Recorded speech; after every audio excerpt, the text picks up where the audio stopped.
To generate Bill for Time rate tables, start by logging into your Bill for Time account and navigating to the Settings section.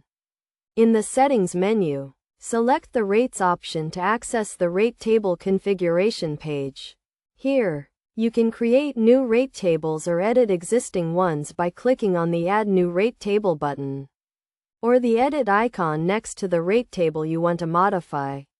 When creating a new rate table, enter a name and description for the table, and then define the rates for each user or group by selecting the user or group and entering the hourly rate. You can also set up tiered rates, which allow you to charge different rates based on the amount of time worked.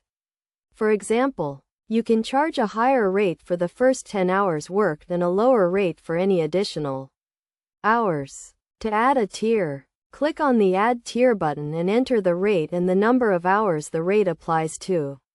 You can add multiple tiers to create a complex rate structure.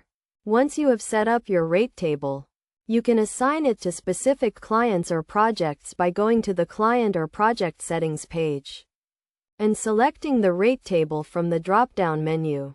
Best practices for generating Bill for Time rate tables include regularly reviewing and updating your rates to ensure they are accurate and competitive, using clear and descriptive names for your rate tables, and setting up tiered rates to incentivize efficient work habits. By following these steps and best practices, you can create effective Bill for Time rate tables that help you manage your time and billing accurately and efficiently.